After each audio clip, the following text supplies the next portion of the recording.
Welcome back for our last session of the day, the business value of a connected mainframe. My name is Serge Lucio. I'm a SVP Strategy and Product Management for CA Technologies. And joining me today, I have Bill Winslow from Blue Cross Blue Shield, who is AVP of Mainframe Infrastructure. Thanks for being here. Thank you. And I have Matt Eastwood, who is SVP of Infrastructure and Datacenter. That's right. From IDC. Thanks, Serge. So I guess one of the questions of the day, and we've talked a lot about that during the first session, was really around how the mainframe fits in digital transformation. We've done recently a study within CA Technologies with a number of our customers, and what's really interesting is that only about 24% of our customers are true mainframe believers, and many of our customers report that the mainframe teams are often the recipient of strategy and not the makers of strategy. So I understand that, Matt, you've recently also done a study within IDC. That's right. To understand a little bit about kind of what is the business value of a connected mainframe and what customers are doing in terms of their investment with respect to mainframe and digital transformation. I'd be curious to know a little bit about what you've learned. What are kind of some of the key insights that you got out of the study? Well, we talked to 9 customers and had deep conversations, so hour-long conversations about what they were experiencing with the mainframe. And what we found was really kind of 3 things came out in terms of folks taking a bit more of a proactive and a forward-looking approach with mainframe, putting it front and center. One was really around taking a business-first approach, so really thinking about the business needs and not being as reactive as you were mentioning you've seen with some customers. The second was really extending and really taking the platform and using the new technologies that are available and supported on the platform to extend and connect to existing sets of applications and really modernize and bring those forward. And then the third was cultural. The cultural had to do with really, again, putting that mainframe front and center and making it part of the broader IT initiative, not something that sits off in the corner that's seen as special and unique. I mean, everybody gets the high value of the applications that run on mainframe, but really bringing it more into the center and making it part of the conversation about IT more broadly. That's great. So, Bill, in your own organization, speaking about culture, how have you been kind of evolving your own culture to get the mainframe kind of part of kind of a broader IT strategy? So I've been really fortunate in my culture that we've had executive, senior sponsorship, leadership, and be really big advocates for the mainframe. Okay, we are a very mainframe-centric, mainframe-first shop. So may be unusual, but I'm very fortunate to be a part of that environment. But we have had to do some things to break down the silos that exist between the open systems and the mainframe, and as those two have come together. And we've done a lot of conscious things to try, even as we've aligned people in groups and even had where we've had people physically sit next to each other for knowledge exchange. And so we've been just very conscious about it, very planned, and had a lot of success with it. Great. So you mentioned kind of one of the key approaches is really around kind of integration, right? Integration and kind of modernization of the workloads. Can you tell us a little bit about kind of what are some of the key examples of approaches around kind of integration and modernization? Sure, absolutely. So if we look at, modernization and integration were the 2 big takeaways in the way that we told the story in the research in the paper. When we looked at modernization, and you see this continuum in terms of maturity in the market, in terms of where we are with adoption, but things like Java on the mainframe, very well understood, very widely used. You see people thinking about mainframe as a platform for web services more broadly. And then when you start to look a little bit newer areas of adoption in terms of modernization, gets into things that are done to really kind of extend around, I would look at things like Linux on the mainframe as something that's maybe not quite as well understood as, say, Java or what's going on in web services. On the integration side, it's similar. It's the widespread use of APIs, extending and exposing existing applications. So one example would be mobile enablement of applications, all the way over to more of a mainframe as a service model, where you start to see people thinking about mainframe being part of a bigger, more complex end-to-end strategy in IT. and even hybrid. You start to see some folks experimenting with mainframe in a hybrid cloud environment as well, and exposing the mainframe internally as a set of resources that are available for use inside of IT, inside the developer community. So it's kind of interesting. We'll go back probably on this topic of cost and perceived cost of the mainframe, but we in our experience, we've seen a lot of customers kind of also exposing kind of core APIs and business services from the mainframe to mobile applications. And in many ways, what we've seen also is that has resulted in a lot of kind of transactions which are now kind of read transactions versus write transactions, right? So a lot of kind of unproductive or low value transactions on the mainframe. So can you tell us a little bit about kind of the cost dynamic and how these organizations from business point of view factor in kind of a cost aspects? So whenever you look at business value of any technology, you're really looking at kind of three fundamental drivers for value. One is value to the business, which tends to be focused on speed to get the application standing up, and also even some intangibles associated with, say, downtime. So if the application's standing up, then you have less people in the business standing around waiting. So there's real value there. You also see a lot of value in the IT organization itself in terms of the cost to administer and manage the environment, and mainframes have a significant advantage over distributed platforms when you look at the efficiency of what can be done in management. And then the third really gets into the benefits inside the data center itself, so power and cooling advantages, density of the infrastructure, and so forth. All of that is, I think, kind of adds up to the economic argument for business value around mainframe. We can talk a little bit more about some of those numbers. But I also think when you think about the applications on a mainframe, obviously everybody thinks of it as a platform for systems of record, kind of the domain of the CFO, if you will. But what we are seeing is a lot of work around engagement. So we talked about mobile and exposing and extending, and also analytics. And those things all go hand in hand. They're directly related. But you're talking about a platform, and I'm sure Bill can attest, that runs at very high rates of utilization. And so it is about managing capacity, and some of the flexibility that's being introduced in the new platform in terms of how capacity can be brought into an organization is really helpful when you start to extend applications beyond traditional transactional systems of record and get into engagement and analytics. So you were mentioning that Linux is probably not as mature in terms of adoption on the mainframe. I understand that Blue Cross has pretty significant investment in Linux on mainframe. Can you tell us a little bit, and it's kind of interesting because this is generally net new workloads on the mainframe as opposed to kind of true modernization, APIification of the mainframe. So can you tell us a little bit about your experience of kind of running Linux on the mainframe, and what kind of benefits are you deriving from that? Right, so it's been a good journey. So about 10 years ago, again, it started with the vision of a CIO, a CTO, and we were going through virtualization, so we were trying to virtualize all we could. You know, we were running out of floor space, concerned about power, all sorts of things like that. And so we were looking for a way, and they moved forward with moving onto Linux on the mainframe. Huge success, absolutely great benefits up front. Things I never saw was gonna improve as it did. I mean, asset management, I'm able to keep track of my assets, license management, security, compliance, audit, all those are much easier on this consolidated environment. So we have several thousand guests running right now. And I want to say, like, maybe the second year of having this mainframe, it was an aha moment when it came time to refresh. I believe we went from a Z9 to a Z10. So in the past, in our distributed world, when we would upgrade, it was a multi-year process.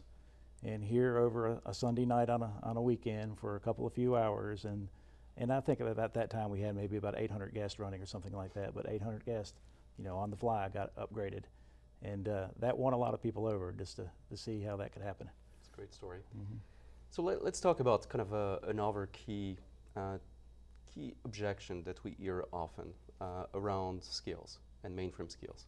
A lot of mainframers who started in the 70s are retiring, and there are clearly challenges, even for us within CA Technologies, to find talent with the right level of expertise.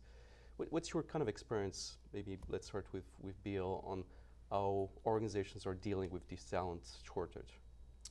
So I would say that it's really about the availability of modern technologies and support for those on the mainframe that really breaks down that argument. So if you think about, Java, as I said, it's pretty well understood and widely used. It gets you access to just a whole plethora of developers that weren't available before Java was supported. Linux also, provides you with a whole set of familiarity in the market, people coming out of college that have familiarity with Linux. And you see this up and down in terms of a lot of the investments that IBM's making, Spark, for example. So you have just these very cutting edge next generation technologies that are supported on the platform, and it exposes the platform to a wide range of users that wouldn't have been available in the past. So I think a lot of the perceptions around mainframe are misguided and a bit dated when people think about it as that mission critical platform in the corner. I think the visual is really that it's moving front and center, and it's very much part of this journey to become more digital. And when we think of digital, we're thinking about kind of this end-to-end continuum of apps and data, and what's happening at the core is critical to how you connect all this back to business processes. Bill, can you share some of your experience with Scales? Yeah, so I think like everything, it comes down to planning and looking to the future.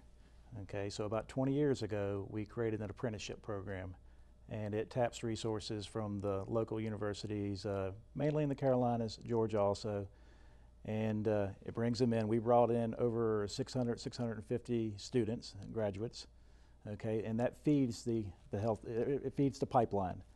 So we're always looking at organizational health, okay, so we meet several times a year, and we're looking at the groups, we're looking at retirement, and looking to see where the business demands are, the technical demands are, and we're looking to seed those areas, look to the future, and I've always got young talent that's entering and moving through the pipeline. It's been wildly successful. Again, we've had it long enough that some have actually retired, and it's also been an entry point for some really non-traditional ways of getting in. There's some of my computer operators, for instance, they've gotten in this program and gone on a whole different career of programming. That's great. So we touched a little bit upon already on kind of a business value, and I think that's part of the study. You try to quantify some of value that these organizations are deriving from having this modern connected mainframe approach. Can you touch a little bit on some of these metrics? Sure. So when you look at something, like I was saying, when you look at the benefit of technology to a business and you start to shine it through the lens of, well, what does it mean to the business, what does it mean to the IT operation, and what does it mean to the infrastructure, there's value that's exposed from all of that. And you can see from the data that we saw, the typical profile of the 9 individuals that we interviewed was a $200 million revenue, additional revenue that they were realizing as a result of being able to bring new, deeper, more extended applications to market, face to the customer more quickly. And that's pretty significant if you think about, and it really would vary depending upon the industry you're in, but if you live in an industry with a 15% operating margin, you're talking about a significant amount of money that's flowing to the bottom line as well. So it's thinking differently about costs as well. It's recognizing, and I mentioned this on the earlier panel, that technology and infrastructure is a necessary driver for how we're going to operate businesses digitally. And it's recognizing that you have to invest in order to be able to really harvest some of the value from that. And what we're seeing is the mainframe is very much seen as a platform that allows that to occur. So these are pretty solid numbers. You start to look at things like a 10-month break even or the 47% lower 5-year cost of operations. There's tremendous benefit there, because what that means is that's allowing you to kind of self-fund some of the transformation that needs to occur. If you're more efficient in how you use technology, you're more efficient in how you use people, you're more efficient in how you use software and license software on the platform, then that allows you to put some of that investment into some of these new areas that you want to go and innovate and kind of expand your business. So Bill, as you looked at kind of moving some of these workloads back from distributed systems to Linux, what kind of experience did you have in kind of putting together a business case and getting that kind of through your system? So I was always looking for a driver that was going to carry it there, okay? And that driver could have been a business driver, a business event, or it could have been a technical event, an end of life of something, or, you know, moving away from a technology. So there was always a business case to move it there. And again, going back to the CIO, it was the mainframe was the place to go, okay? And there had to be a good reason for it not to land there. That's great. So let's talk a little bit about the future. You know, so far we've talked a lot about, I'd say, you know, easy stuff, right, in many ways, right? Integration, modernization. We covered DevOps in another session earlier. It's really what people understand today. Yeah, it's right? What they understand, yeah. Right? But in many ways, you know, it feels like there is a little bit of a shift away from kind of a system of engagement to back to a system of record. Right, IBM has been talking about, or you know, IBM CEO and chairman, as I think she said, Ginny Rometty said that you know, the blockchain has the potential to do two transactions what the internet did to information. Clearly, a lot of our customers are looking to kind of real-time analytics and machine learning on the mainframe, trying to gain insights of their customers. Z14 is here. Clearly, IBM is very focused on making this platform kind of the source of truth for the data. And so there's kind of an interesting question as to, you know, what kind of investment in true net new workloads, either machine learning, real-time analytics, blockchain, do you see, you know, being moved or created on the platform in the next few years? I think, well, it's been discussed throughout the day today, but certainly encryption and being able to do encryptions with really low levels of overhead. So that allows you to really encrypt everything. And the same is true with blockchain. I think a lot of people don't realize that blockchain can be done in a way it's not super overhead intensive. It's fairly lightweight in terms of what it means in terms of code.